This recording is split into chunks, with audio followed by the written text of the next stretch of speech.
Prequel ಮೇಲೆ ಸಿಕ್ಕಾಪಟ್ಟೆ ನಿರೀಕ್ಷೆಗಳಿದೆ. ಈ ಬೆನ್ನಲ್ಲೇ ಸಾಲು ಸಾಲು ದುರಂತಗಳು ಶೂಟಿಂಗ್ ಸಂದರ್ಭದಲ್ಲಿ ಸಂಭವಿಸುತ್ತಲೇ ಇದೆ. ಕಾಂತಾರ ಪ್ರೀಕ್ವೆಲ್ ಸಿನಿಮಾದ ಮತ್ತೊಬ್ಬ ಸಹ ಕಲಾವಿದ ಸಾವನ್ನಪ್ಪಿದ್ದಾರೆ. ಹೃದಯಾಘಾತದಿಂದ ಕಾಮಿಡಿ ಕಲಾವಿದ ಸಾವನ್ನಪ್ಪಿದ್ದಾರೆ. ಆಗುಂಬೆ ಬಳಿಯ ಹೋಮ್ ಸ್ಟೇನಲ್ಲಿ ಸಾವನ್ನಪ್ಪಿದ್ದಾರೆ.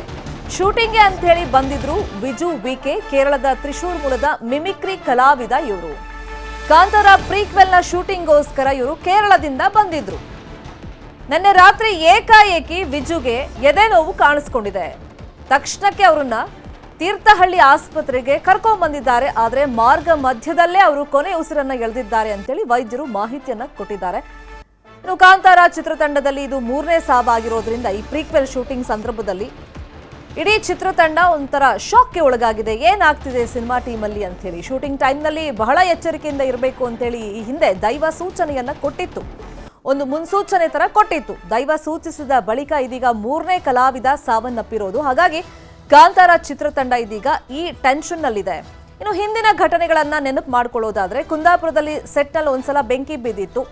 ಅದಾದ್ಮೇಲೆ ಕಲಾವಿದರಿದ್ದ ಟಿ ವಾಹನ ಆಕ್ಸಿಡೆಂಟ್ ಆಗಿತ್ತು. ಆಗೇನ್ ಸಾವು ನೋವು ಸಂಭವಿಸಿರಲಿಲ್ಲ. ಇನ್ನು ಕದ್ರಿ ದೈವದ ಬಳಿಯಲ್ಲಿ ರಿಷಬ್ ಕಂಟಕ ದೂರ ಮಾಡುವಂತೆ ಬೇಡ್ಕೊಂಡಿದ್ರು. ಅದಾದ್ಮೇಲೆ ಮೇ ತಿಂಗಳಲ್ಲೇ ನಾವು ನೋಡಿದ್ವಿ, ಸೌಪರ್ಣಿಕಾ ನದಿಯಲ್ಲಿ ಈಜೋಕೆ ಹೋದಂತ ಸಹ ಕಲಾವಿದ, ಅವರು ಅಷ್ಟೇ ಕೇರಳ ಮೂಲದವರು, ಅವರು ಸಾವನ್ನಪ್ಪಿದ್ರು. ಆಮೇಲೆ ಲಾಸ್ಟ್ ಟೈಮ್ ನಾವು ನೋಡಿದ್ವಿ ರಾಕೇಶ್ ಪೂಜಾರಿ, ಅವರು ಹೃದಯಾಘಾತದಿಂದ ಸಾವನ್ನಪ್ಪಿದ್ರು.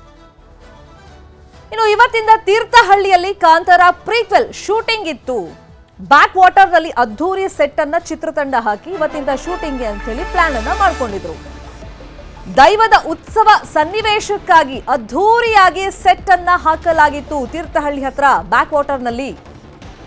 ಆದ್ರೆ ಶೂಟಿಂಗ್ ಆರಂಭಕ್ಕೂ ಮೊದಲೇ ಒಂದು ಅವಘಡ ಸಂಭವಿಸಿಬಿಟ್ಟಿದೆ. ಶೂಟಿಂಗ್ ಮುನ್ನ ಸಹ ಕಲಾವಿದ ಈಗ ಕೊನೆಯುಸಿರನ್ನ ಎಳೆದಿದ್ದಾರೆ.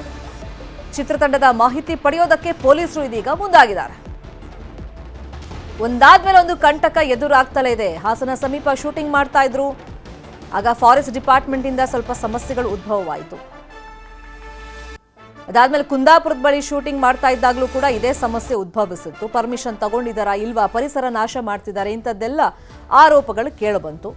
ಅದಾದ್ಮೇಲೆ ಸೆಟ್ನಲ್ಲಿ ಬೆಂಕಿ ಕಾಣಿಸ್ಕೊಳ್ತು. ಆಮೇಲೆ ಕಲಾವಿದರಿದ್ದಂತ ವಾಹನ ಅಪಘಾತಕ್ಕೀಡಾಯಿತು. ಆಮೇಲೆ ಸಹ ಕಲಾವಿದರ ಸಾಲು ಸಾಲು ಸಾವು ಏನಿದೆ, ಇದು ಚಿತ್ರತಂಡವನ್ನ ಕಂಗೆಡಿಸಿದೆ. ಕಾಂತಾರ ಚಿತ್ರತಂಡದಲ್ಲಿ ಇದು 3ನೇ ಸಾವಾಗಿರೋದು.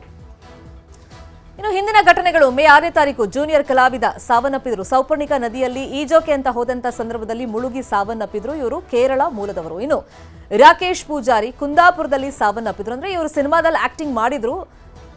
ಮೇ 12ನೇ ತಾರೀಕು ಮೆಹಂದಿ ಕಾರ್ಯಕ್ರಮದಲ್ಲಿ ಡಾನ್ಸ್ ಮಾಡ್ತಾ ಇದ್ರು. ಆ ಸಂದರ್ಭದಲ್ಲಿ ಸಾವನ್ನಪ್ಪಿದ್ದಾರೆ. ಈಗ ನೋಡಿದ್ರೆ ಆಗುಂಬೆಯಲ್ಲಿ ಕೇರಳದ ವಿಜು ವಿಕೆ ಸಾವನ್ನಪ್ಪಿದ್ದಾರೆ. ಎದೆ ನೋವಿನಿಂದ ರಾತ್ರಿ ವಿಜು ಸಾವನ್ನಪ್ಪಿದ್ದಾರೆ. 3 ಜನರ ಸಾವಾದಂಗಾಯ್ತು ಅಲ್ಲಿಗೆ. ಅಂದ್ರೆ ಬ್ಯಾಕ್ ಟು ಬ್ಯಾಕ್ ಈ ರೀತಿ ಘಟನೆಗಳು ಸಂಭವಿಸ್ತಾ ಇರೋದ್ರಿಂದ ಈ ಹಿಂದೆ ದೈವ ಏನ್ ಸೂಚನೆಯನ್ನ ಕೊಟ್ಟಿತ್ತು ಅಥವಾ ಮುನ್ಸೂಚನೆ ಕೊಟ್ಟಿತ್ತು, ಬಹಳ ಎಚ್ಚರಿಕೆಯಿಂದ ಇರಬೇಕು, ಅಂದ್ರೆ ಸಿನಿಮಾವನ್ನ ಮಾಡಬಹುದು ಅಂತ ಹೇಳಿತ್ತು ದೈವ, ಆದ್ರೆ ಬಹಳಷ್ಟು ಮುನ್ನೆಚ್ಚರಿಕೆ ಅಗತ್ಯ ಅಂತ ಒಂದು ಮುನ್ಸೂಚನೆಯನ್ನ ಕೊಟ್ಟಿತ್ತು, ಒಂದು ಎಚ್ಚರಿಕೆ ತರ ಕೊಟ್ಟಿತ್ತು. ಆಮೇಲೆ ಪರ ವಿರೋಧ ಚರ್ಚೆಗಳು ಅಫ್ಕೋರ್ಸ್ ಈ ಸಿನಿಮಾದ ಬಗ್ಗೆ ಹಿಂದಿನಿಂದಲೂ ಇತ್ತು. ಯಾಕಂದ್ರೆ ಕನ್ನಡ ಸಿನಿಮಾವನ್ನ ವಿಶ್ವ ಮಟ್ಟದಲ್ಲಿ ಹೆಸರು ಬರುವಂತೆ ಮಾಡಿದ್ದು ಅದರಲ್ಲಿ 2 ಮಾತಿಲ್ಲ ಈ ಕಾಂತಾರ ಸಿನಿಮಾ. ಆದ್ರೆ ದೈವವನ್ನ ಈ ರೀತಿ ಸಿನಿಮಾದಲ್ಲಿ ಅಳವಡಿಸಿಕೊಳ್ಳೋದು ಎಷ್ಟು ಮಟ್ಟಿಗೆ ಸರಿ ಅನ್ನೋ ನಿಟ್ಟಲ್ಲೂ ಕೂಡ, ಅಂದ್ರೆ ಧಾರ್ಮಿಕ ಭಾವನೆಗೆ ಒಂದು ಧಕ್ಕೆ ಉಂಟು ಮಾಡೋ ಕೆಲಸ, ನಂಬಿಕೆಗೆ ಧಕ್ಕೆ ಉಂಟು ಮಾಡುವಂತ ಕೆಲಸ ಅಂತೆಲ್ಲ ವಿರೋಧಗಳೂ ಕೂಡ ವ್ಯಕ್ತವಾಗಿತ್ತು.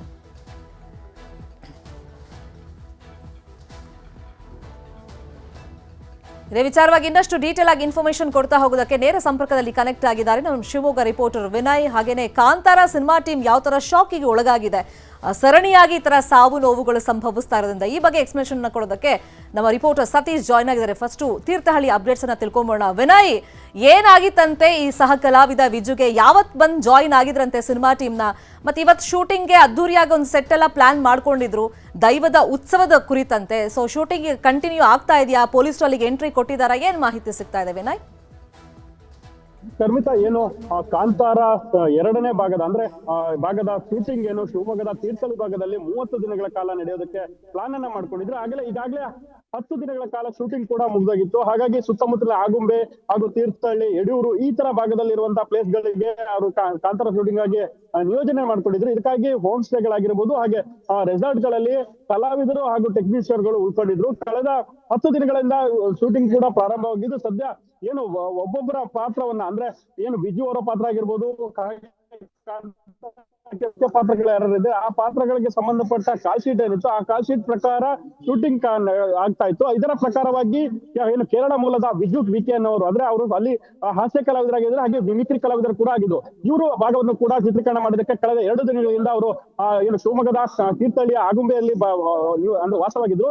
ಅಲ್ಲೇ ಸ್ಥಳೀಯ ಏನು ಹೋಮ್ ಸ್ಟೇ ಆದಂತಹ ಮಿಚಲ್ ಹೋಮ್ ಸ್ಟೇ ಅಲ್ಲಿ ಅವರು ಏನು ಅಲ್ಲೇ ಉಳ್ಕೊಂಡಿದ್ರು. ಇದಾದ ಬಳಿಕ ನಿನ್ನೆ ರಾತ್ರಿ ಕೂಡ ಅವರು ಶೂಟಿಂಗ್ ಅನ್ನ ಮುಗಿಸಿ ಬಂದು ಏನು ರೆಸ್ಟ್ ಅನ್ನ ಮಾಡುವಾಗ ಇದ್ದಕ್ಕಿದ್ದಂಗೆ ಎದೆನೋವು ಕಾಣಿಸ್ಕೊಂಡಿದೆ. ಸದ್ಯ ಅಲ್ಲಿದ್ದಂತಹ ಅವರ ಸಹ ಕಲಾವಿದರು ಹಾಗೆ ಜೊತೆಗಿದ್ದ ಸ್ನೇಹಿತರು ಅವರನ್ನ ಕರೆದುಕೊಂಡು ಏನು ತೀರ್ಥಹಳ್ಳಿಯ ಆಸ್ಪತ್ರೆಗೆ, ಜೆಸಿ ಆಸ್ಪತ್ರೆ ಏನಿದೆ ಅಲ್ಲಿಗೆ ಕರೆದುಕೊಂಡು ಹೋಗೋದಕ್ಕೆ ಪ್ರಯತ್ನ ಪಡ್ತಾರೆ. ಆ ಮಾರ್ಗ ಮಧ್ಯದಲ್ಲೇ ಅವರು ಸಾವನ್ನಪ್ತಾರೆ. ಇದಾದ ಬಳಿಕ ಆಸ್ಪತ್ರೆಗೆ ತಂದು ಏನು ವೈದ್ಯರು ಕೂಡ ಪರೀಕ್ಷೆ ನಡೆಸಿದಾಗ ಅವರು ಸಾವನ್ನಪ್ಪಿರೋದು ಖಚಿತ ಪಡಿಸ್ಕೊಳ್ಳಾಗುತ್ತೆ. ನಂತರ ಆತನ ಶವವನ್ನ ಅಂದ್ರೆ ಏನು ಜೆಸಿ ಆಸ್ಪತ್ರೆಯಲ್ಲಿರುವಂತಹ ಶವಗಾರದಲ್ಲಿ ಆತನ ಶವವನ್ನ ಇಟ್ಟಿದ್ದಾರೆ. ಜೊತೆಗೆ ಅವರ ಫ್ಯಾಮಿಲಿ ಅವರು ಬಂದ ನಂತರ ಶವ ಪರೀಕ್ಷೆ ಅದು ಮತ್ತೆ ಜೊತೆಗೆ ಒಂದಿಷ್ಟು ಪ್ರೊಸೀಜರ್ ಇರುತ್ತೆ, ಅದ್ರ ಕಾನೂನಿನ ಪ್ರೊಸೀಜರ್ ಇರುತ್ತೆ. ಅದೆಲ್ಲ ಮುಗಿದ ನಂತರ ಏನು ಅವರ ಫ್ಯಾಮಿಲಿಗೆ ಅವರ ಬಾಡಿಯನ್ನ ಕೊಡೋದಕ್ಕೆ ಈಗ ತಯಾರಿ ಮಾಡ್ಕೊಂಡಿದ್ರು. ಸದ್ಯ ಈಗ ಯಾವುದೇ ರೀತಿಯಿಂದ ಅಂದ್ರೆ ಅವರ ಫ್ಯಾಮಿಲಿ ಅವರು ಬಂದ ನಂತರವಾದ್ಮೇಲೆ ಅಂದ್ರೆ ಅವರು ಒಂದು ಕಂಪ್ಲೇಂಟ್ ಅನ್ನ ಕೊಡ್ತಾರೆ. ಅದಾದ ಬಳಿಕ ಎಲ್ಲ ಪ್ರೊಸೀಜರ್ ಶುರುವಾಗುತ್ತೆ.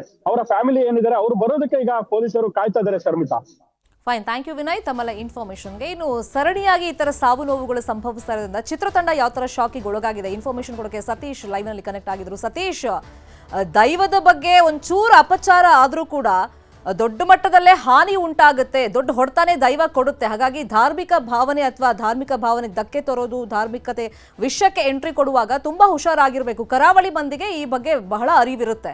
ಸೊ ಈಗ ದೈವದ ಒಂದು ಆಜ್ಞೆಯನ್ನ ತಗೊಂಡೆ, ಪರ್ಮಿಷನ್ ತಗೊಂಡೆ ಶೂಟಿಂಗ್ ಅನ್ನ ಆರಂಭ ಮಾಡಿದ್ರು ರಿಷಬ್ ಶೆಟ್ಟಿ. ಆದ್ರೆ ದೈವ ಮೊದಲಿಗೆ ಒಂದು ಎಚ್ಚರಿಕೆಯನ್ನ ಕೊಟ್ಟಿರುತ್ತೆ, ಈ ತರ ದುರಂತಗಳು ಸಂಭವಿಸಬಹುದು, ಎಚ್ಚರಿಕೆ ಇರಬೇಕು ಅಂತೇಳಿ. ಈಗ ರಿಪೀಟೆಡ್ಲಿ ಈ ತರ ಸಾವು ನೋವು ಸಂಭವಿಸ್ತಾ ಇರೋದ್ರಿಂದ ಚಿತ್ರತಂಡ ಯಾವ ತರ ಶಾಕಿಗೆ ಒಳಗಾಗಿದೆ ಸತೀಶ್? ಎಸ್ ಶರ್ಮಿತಾ, ನಿಜವಾಗ್ಲೂ ಕೂಡ ಇದು ಕಾಂತಾರ ಚಿತ್ರಕ್ಕೆ ದೈವದ ಕಂಟಕ ಏನಾದರೂ ಎದುರಾಗಿದೆಯಾ ಅನ್ನುವಂಥ ಪ್ರಶ್ನೆಗಳು ಮೂಡುವಂಥದ್ದು. ಏನಕ್ಕೆ ಅಂತಂದರೆ ಕಾಂತಾರ ಸಿನಿಮಾವನ್ನು ಬೆಳ್ಳಿತೆರೆಯ ಮೇಲೆ ಕಟ್ಕೊಟ್ಟಿದ್ದಂಥ ರಿಷಬ್ ಶೆಟ್ಟಿ ಪಂಜುರ್ಲಿಯ ಒಂದು ಪವಾಡವನ್ನು ಅದ್ಭುತವಾಗಿ ತೆರೆ ಮೇಲೆ ಕಟ್ಕೊಟ್ಟಿದ್ರು. ಅದೇ ರೀತಿಯಾಗಿ ಇಡೀ ವಿಶ್ವ ಕೂಡ ಆ ಒಂದು ಚಿತ್ರವನ್ನು ಮೆಚ್ಚಿ ದೈವದ ಒಂದು ಪವಾಡಕ್ಕೆ ತಲೆದೂಗಿದ್ರು. ಈಗ ಅದಾದ ನಂತರ ಕರಾವಳಿ ಭಾಗದ ಜನರಿಂದ ಒಂದಷ್ಟು ಪರಾವಿರೋಧಗಳ ಚರ್ಚೆ ಕೂಡ ಎದುರಾಗಿತ್ತು. ಅದಾದರೂ ಕೂಡ ಒಂದು ಪ್ರೀಕ್ವೆಲ್ ಅನ್ನೋ ಸಿನಿಮಾವನ್ನು ಅನೌನ್ಸ್ ಮಾಡಿ ಇವಾಗಲೇ ಒಂದು ಶೂಟಿಂಗನ್ನು ಶುರು ಮಾಡಿದರೆ. ಇದರ ಬೆನ್ನಲ್ಲೇ ಕೂಡ ದೈವವು ಕೂಡ ರಿಷಬ್ ಶೆಟ್ಟಿಗೆ ಅದರ ಒಂದು ಚಿತ್ರದ ಸಂದರ್ಭದಲ್ಲಿ ಆಗುವಂತಹ ಅವಘಡಗಳ ಒಂದು ಮುನ್ಸೂಚನೆಯನ್ನು ಕೊಟ್ಟು ಜೊತೆಗೆ ಒಂದು ಎಚ್ಚರಿಕೆಯಿಂದ ಶೂಟಿಂಗ್ ಮಾಡುವುದಕ್ಕೆ ಒಂದು ಅಭಯವನ್ನು ಕೂಡ ಕೊಟ್ಟಿತ್ತು ದೈವ. ಈಗ ಅದರ ನಡುವೆ ಈಗ ಸಾಲು ಅಪಘಾತಗಳು, ಅವಘಡಗಳು ನಡೀತಾ ಇರುವಂಥದ್ದು. ಒಂದು ಕಡೆ ಚಿತ್ರದ ಕಲಾವಿದರು ಸಾವುಗಳಾದರೆ, ಮತ್ತೊಂದು ಕಡೆ ಒಂದು ಸಿನಿಮಾದ ಸೆಟ್ನಲ್ಲಿ ಬೆಂಕಿ ಅವಘಡ ಇರ್ಬೋದು ಅಥವಾ ಬಸ್ ಆಕ್ಸಿಡೆಂಟ್ ಇರ್ಬೋದು. ಈ ರೀತಿಯಾದಂಥ ಅದರ ಜೊತೆಗೆ ಇನ್ನೊಂದು ಗಮನಾರ್ಹ ವಿಚಾರ ಅಂತಂದರೆ, ಒಂದು ಕಾಂತಾರ ಚಿತ್ರದಲ್ಲಿ ಗುರುವನ ಪಾತ್ರದಲ್ಲಿ ಮಾಡಿದಂತಹ ಸ್ವರೂಪ್ ಶೆಟ್ಟಿ ಕೂಡ ನಾಯಕನಾಗಿ ನಟಿಸುತ್ತಿರುವಂತಹ ನೆತ್ತರಕೆರೆ ಅನ್ನುವಂಥ ಸಿನಿಮಾದ ಸೆಟ್ನಲ್ಲೂ ಕೂಡ ಒಂದು ಅವಘಡ ಆಗಿತ್ತು. ಒಟ್ಟಾರೆಯಾಗಿ ಇದನ್ನೆಲ್ಲ ನೋಡ್ತಾ ಇದ್ರೆ ಒಂದು ಕಾಂತಾರ ಚಿತ್ರದ ಬಳಗದಲ್ಲಿ ಏನಾದರೂ ಒಂದು ಆತಂಕ ಎದುರಾಗಿದೆಯಾ? ಯಾಕೆಂದರೆ ಈಗ ಆಲ್ರೆಡಿ ಕೂಡ ಸಾಕಷ್ಟು ದೊಡ್ಡ ಮಟ್ಟದಲ್ಲಿ ಮಾಡ್ತಾ ಇರುವಂಥ ಒಂದು ಸಿನಿಮಾ, ಒಂದು ಅದ್ದೂರಿ ವೆಚ್ಚದಲ್ಲಿ ಮಾಡ್ತಿರುವಂಥ ಒಂದು ಸಿನಿಮಾ. ಆದ್ದರಿಂದ ಚಿತ್ರದ ತಂಡಕ್ಕೆ ನಿಜವಾಗ್ಲೂ ಕೂಡ ಒಂದು ಆತಂಕ ಇರುತ್ತೆ. ಏನಂದರೆ ಸಾಕಷ್ಟು ಅವಘಡಗಳು ನಡ್ತಾ ಇರುವಂಥ ಸಂದರ್ಭದಲ್ಲಿ ಅವರಲ್ಲಿ ಒಂದು ಆತಂಕ ಕಾಡುತ್ತೆ. ಮುಂದೆ ಇನ್ನೂ ಎಷ್ಟು ಶೂಟಿಂಗ್ ಇರೋದ್ರಿಂದ ಮುಂದೆ ಯಾವ ರೀತಿಯಾದಂಥ ಒಂದು ಶೂಟಿಂಗನ್ನು ಮಾಡಬೇಕು, ಯಾವ ರೀತಿಯಾದಂಥ ಎಚ್ಚರಿಕೆಯನ್ನು ಪಡಿಸಬೇಕು. ಅಂದರೆ ಈಗ ಆಲ್ರೆಡಿ 2 ಹೃದಯಾಘಾತದಿಂದ ಸಾವನ್ನಪ್ಪಿರುವಂಥದ್ದಾದರೆ ಮೇ 12ನೇ ತಾರೀಕು ರಾಕೇಶ್ ಪೂಜಾರಿ ಡೆತ್ ಆಗಿದ್ದರೆ, ಇವತ್ತು ಜೂನ್ 12ನೇ ತಾರೀಕು ಬರೋಬ್ಬರಿ 1 ತಿಂಗಳಲ್ಲಿ ಮತ್ತೊಬ್ಬ ಕಲಾವಿದ, ಅದು ಕೇರಳದಿಂದ ಬಂದಂತಹ ಕಲಾವಿದ ಈಗ ಸಾವನ್ನಪ್ಪಿರುವಂಥದ್ದು. ಅದರ ಜೊತೆಗೆ ಮೇ ತಿಂಗಳಿನಲ್ಲೇ ಚಿತ್ರದ ಜೂನಿಯರ್ ಆರ್ಟಿಸ್ಟ್ ಕೂಡ ಒಂದು ಶಿವಮೊಗ್ಗದ ಬಳಿ ಶೂಟಿಂಗ್ ಸಂದರ್ಭದಲ್ಲೇ ಸಾವನ್ನಪ್ಪಿದ್ರು. ಇದೆಲ್ಲವನ್ನು ಕೂಡ ಅವರೀಗ ಒಂದು ಆತಂಕದಲ್ಲಿದ್ದಾರೆ. ಏನಾದರೂ ಪಂಜುರ್ಲಿಗೆ ಏನಾದರೂ ಒಂದು ವಿಶೇಷವಾದಂಥ ಪೂಜೆ ಇರ್ಬೋದು ಅಥವಾ ಮುನ್ನೆಚ್ಚರಿಕೆ ಅಂದರೆ ಯಾವ ರೀತಿಯಾಗಿ ನಾವು ತಗೋಬೇಕು. ಈಗ ಮತ್ತೆ ರಿಷಬ್ ಶೆಟ್ಟಿ ಏನಾದರೂ ದೈವದ ಮೊರೆ ಹೋಗಿ ಯಾವ ರೀತಿಯಾದಂಥ ಒಂದು ಶೂಟಿಂಗ್ ಮಾಡಬೇಕು, ಮುನ್ನೆಚ್ಚರಿಕೆ ಅಂದರೆ ಯಾವ ರೀತಿ, ಈ ಯಾವ ಒಂದು ಅವಘಡಗಳು ನಡೆಯದ ರೀತಿಯಾಗಿ ನಾವು ಯಾವುದಾದ್ರೂ ಒಂದು ವಿಶೇಷವಾದಂಥ ಒಂದು ಪೂಜೆಯನ್ನು ಮಾಡಬೇಕಾ, ಈ ರೀತಿಯಾದಂಥ ಒಂದಷ್ಟು ಪೂಜೆಗಳ ಮೊರೆ ಹೋಗಿ ಮತ್ತೆ ಒಂದು ಶೂಟಿಂಗನ್ನು ಮಾಡ್ತಾರೆ, ಕಾದು ನೋಡಬೇಕು. ಏನಕ್ಕೆ ಸದ್ಯಕ್ಕೆ ಇವತ್ತು ತೀರ್ಥಹಳ್ಳಿಯಲ್ಲಿ ನಡಿಬೇಕಾಗಿದ್ದಂಥ ದೈವದ ಉತ್ಸವದ ಸನ್ನಿವೇಶ ಏನು ಶೂಟಿಂಗ್ ಮಾಡೋದಕ್ಕೆ ಒಂದು ಎಲ್ಲ ವ್ಯವಸ್ಥೆ ಮಾಡ್ಕೊಂಡಿದ್ರು. ಸೊ ಈಗ ಒಂದು ಶೂಟಿಂಗ್ ಕೂಡ ನಿಂತಿದೆ. ಸೊ ಈ ಎಲ್ಲ ಘಟನೆಗಳಿಂದ ಚಿತ್ರತಂಡಕ್ಕೂ ಕೂಡ ಶಾಕ್ ಆಗಿದ್ದು, ಮುಂದೆ ಯಾವ ರೀತಿಯಾದಂಥ ಶೂಟಿಂಗ್ಗೆ ಪ್ಲಾನ್ ಮಾಡ್ತಾರೆ ಕಾದು ನೋಡಬೇಕಾಗಿದೆ ಶರ್ಮಿತಾ. ಅಫ್ಕೋರ್ಸ್ ಈಗ ಕೆಲವೊಂದು ಇನ್ಸಿಡೆಂಟ್ಸ್ ಈ ಹಿಂದೆ ಸಾಕಷ್ಟು ಸಿನಿಮಾ ಚಿತ್ರೀಕರಣ ಸಂದರ್ಭದಲ್ಲಿ ಈ ಥರದ ಘಟನೆಗಳಾಗಿದೆ, ಇಲ್ಲ ಅಂತಲ್ಲ, ಕೆಲವೊಂದು ಕಾಕತಾಳೀಯವಾಗಿ ನಡೆದಿರುತ್ತೆ. ಬಟ್ ಈ ಕಾಂತಾರ ಪ್ರೀಕ್ವೆಲ್ ಬಗ್ಗೆ ನಾವು ನೋಡ್ತಾ ಹೋದ್ರೆ ಸರಣಿಯಾಗಿ ಈ ಥರ ಘಟನೆಗಳು ಸಂಭವಿಸ್ತಾ ಇರೋದ್ರಿಂದ ಎಲ್ಲಾದರೂ ದೈವಕ್ಕೆ ಏನಾದರೂ ಅಪಚಾರ ಆಯ್ತಾ, ಸೊ ಇಂಥದ್ದೆಲ್ಲ ಚರ್ಚೆಗಳು ಸಹಜವಾಗಿ ಮುನ್ನೆಲೆಗೆ ಬಂದೇ ಬರುತ್ತೆ ಸತೀಶ್. ಈ ಮಧ್ಯದಲ್ಲಿ ಈಗ ರಿಲೀಸ್ ಡೇಟ್ ಕೂಡ ಅನೌನ್ಸ್ ಮಾಡ್ಕೊಂಡಿದ್ದಾರೆ. ಈಗ ಎಷ್ಟು ಪೋರ್ಷನ್ ಶೂಟಿಂಗ್ ಕಂಪ್ಲೀಟ್ ಆಗಿದೆ, ಇದೇನಾದರೂ ಕ್ಲೈಮ್ಯಾಕ್ಸ್ ಶೂಟಿಂಗ್ ಇತ್ತು, ಅದ್ರ ಬಗ್ಗೆ ಮಾಹಿತಿ, ಯಾವ ಪೋರ್ಷನ್ ಇದು? ಎಷ್ಟು ಶರ್ಮಿತಾ, ಈಗಾಗಲೇ ಚಿತ್ರದ ಬಹುತೇಕ ಶೂಟಿಂಗ್ ಮುಗಿದಿದೆ. ಏನಂದರೆ ಅವರು ಅಕ್ಟೋಬರಲ್ಲಿ ಈಗ ಆಲ್ರೆಡಿ ರಿಲೀಸ್ ಡೇಟ್ ಅನೌನ್ಸ್ ಮಾಡಿರೋದ್ರಿಂದ ಆ ಒಂದು ಡೇಟ್ಗೆ ನಾವು ಬಂದೇ ಬರ್ತೀವಿ ಅನ್ನುವಂಥ ವಿಚಾರವನ್ನು ಪ್ರೊಡಕ್ಷನ್ ಹೌಸ್ ಕೂಡ ಒಂದು ಕ್ಲಾರಿಟಿ ಕೊಟ್ಟಿದೆ. ಏನು ರಾಕೇಶ್ ಪೂಜಾರಿ ಸತ್ತಂಥ ಸಂದರ್ಭದಲ್ಲಿ ಆ ಚಿತ್ರದ ರಿಲೀಸ್ ಡೇಟ್ ಬಗ್ಗೆ ಒಂದಷ್ಟು ಊಹಾಪೋಹಗಳು ಇದ್ದಿದ್ವು. ಅದಾದ ನಂತರ ಚಿತ್ರದ ಪ್ರೊಡಕ್ಷನ್ ಹೌಸ್ ಆದಂತಹ ಒಂಬಾಳೆ ಫಿಲಮ್ಸ್ನವರೇ ಕೂಡ ಒಂದು ಪ್ರೆಸ್ ನೋಟ್ ರಿಲೀಸ್ ಮಾಡುವ ಮುಖಾಂತರ ನಮ್ಮ ಚಿತ್ರದ ಬಿಡುಗಡೆಯಲ್ಲಿ ಯಾವುದೇ ಬದಲಾವಣೆ ಇಲ್ಲ, ಸೊ ನಮ್ಮ ಒಂದು ಏನು ಈ ಹಿಂದೆ ನಾವು ನಿಗದಿ ಮಾಡಿದ್ವಿ ಅದೇ ದಿನಾಂಕದಂದೇ ಸಿನಿಮಾ ಬರುತ್ತೆ ಅನ್ನುವಂಥ ಒಂದು ಕ್ಲಾರಿಟಿಯನ್ನು ಕೊಟ್ಟಿದ್ರು. ಈಗಾಗಲೇ ಸಿನಿಮಾ 50-60%ಕ್ಕೂ ಹೆಚ್ಚಿನ ಮುಗಿದಿರುವಂಥದ್ದು. ಅದರ ಜೊತೆಗೆ ಬೇಕಾದಂಥ ಎಲ್ಲ ತಯಾರಿಗಳನ್ನು ಶೂಟಿಂಗ್ ಸಮಯದಲ್ಲೇ ಮಾಡ್ಕೊ ಬರ್ತಿರುವಂಥ ಅವರು ಅಂದುಕೊಂಡಿರುವಂಥ ಸಂದರ್ಭಕ್ಕೆ ಒಂದು ಸಿನಿಮಾವನ್ನು ರಿಲೀಸ್ ಮಾಡೋದಕ್ಕೆ ಹೋಗ್ತಾರೆ. ನೀವು ಹೇಳಿದಾಗೆ ಈ ಒಂದು ಘಟನೆ ಏನಿದೆ ಇದು ಹೊಸದೇನಲ್ಲ. ಕನ್ನಡದ ಸಾಕಷ್ಟು ಸಿನಿಮಾಗಳ ಶೂಟಿಂಗ್ ಸಂದರ್ಭದಲ್ಲಿ ಘಟನೆಗಳನ್ನು ನಡೆದಿರುವಂಥದ್ದನ್ನು ನಾವು ಗಮನಿಸ್ಬೋದು. ಯಾಕಂದರೆ ಇತ್ತೀಚೆಗೆ ಬಂದಂತಹ ಮನದ ಕಡಲು ಸಿನಿಮಾದ ಸಂದರ್ಭದಲ್ಲೂ ಕೂಡ ಒಂದು ಲೈಟ್ ಬೈ ಒಂದು ಸಾವನ್ನಪ್ಪಿದ್ರು. ಅದಾದ ನಂತರ ರಚ್ಚು ಲವ್ಯ ಸಿನಿಮಾದ ಸಂದರ್ಭದಲ್ಲೂ ಕೂಡ ವಿದ್ಯುತ್ ಅವಘಡದಿಂದ ಒಬ್ಬ ಕಾರ್ಮಿಕರು ಡೆತ್ ಆಗಿದ್ದರು. ಅದಾದ ನಂತರ ಮಾಸ್ತಿಗುಡಿ, ಅದನ್ನು ಯಾರೂ ಕೂಡ ಮರೆಯುವಾಗಿಲ್ಲ.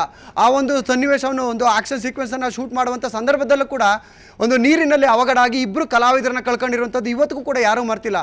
ಸೊ ಈಗ ಈ ಒಂದು ಕಾಂತಾರ ಚಿತ್ರದ ಸೆಟ್ನಲ್ಲಿ ಈ ರೀತಿಯಾದಂತಹ ಸಾಲು ಘಟನೆಗಳು ನಡೀತಿರುವಂಥದ್ದು ನಿಜವಾಗ್ಲೂ ಕೂಡ ಎಲ್ಲಾದರೂ ದೈವಕ್ಕೆ ಏನಾದರೂ ಅಪಚಾರ ಆಗಿದೆಯಾ, ನಮ್ಮಿಂದ ಏನಾದರೂ ತಪ್ಪಾಗಿದೆಯಾ, ತಪ್ಪನ್ನು ತಿದ್ದುಕೊಳ್ಳೋದು ಹೇಗೆ ಅನ್ನುವಂಥ ವಿಚಾರವಾಗಿ ಏನಾದರೂ ಈಗ ರಿಷಬ್ ಶೆಟ್ಟಿ ಅಥವಾ ಪ್ರೊಡಕ್ಷನ್ ಹೌಸ್ ಏನಾದರೂ ದೈವದ ಮೊರೆ ಹೋಗಿ ಒಂದು ಸಿನಿಮಾದ ಶೂಟಿಂಗ್ ವಿಚಾರವಾಗಿ ದೈವದ ಮೊರೆ ಹೋಗುವಂಥ ಸಾಧ್ಯತೆ ಇರುವಂಥದ್ದು ಶರ್ಮಿತಾ.